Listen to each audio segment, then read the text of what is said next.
देखो भैया, जब तू उसे मिले जायो तो कुछ खाए वाला लेते जायो। भाऊजी 1 किलो बतासा ले लिया अब। नहीं भैया, बतासा ना लेके जाए खाए, चॉकलेट लेके जाए खाए, चॉकलेट। हाँ हाँ ठीक बा भाऊजी, चॉकलेट ले लिया। देखो, तो पहली बार मिले जाते हो, वो लड़की थोड़े थोड़े तुमसे शर्माई। अच्छा, ना शर्माई तो तुरंत ही चुम्मा ले लिया अब। अरे नहीं हो भैया, चुम्मा नहीं लेवे खाए, चुम्मा ले लेबो तो तोहरे मुँह तुहे गरी आई दे। तब ना ले अब। अब फिर वो तुमसे पूछी कि तोहरे घरे का हुआ जात है, तब तू का बताइबो? कह दिया माई गई ही सरसों काटे, अब बाबू गा है भैंस चरावे।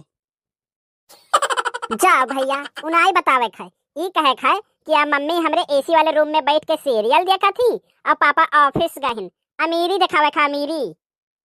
हाँ हाँ ठीक बा भाऊजी, अमीरी दिखाई।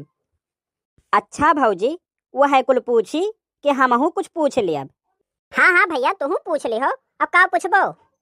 पूछ लिया गोबर पाथ लिया थी कि नहीं। अरे उनाई पूछे खा, ई पूछे खा कि रोटी वोटी बनाई ले लू कि नहीं। हाँ हाँ ठीक है।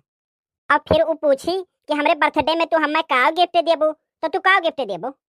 हम अपन पढ़ाउए दे दिया। आइए नहीं भैया, पढ़ौआ नहीं देवे खा, आईफोन देवे खा, का देबो? हाँ हाँ आईफोन दे दिया।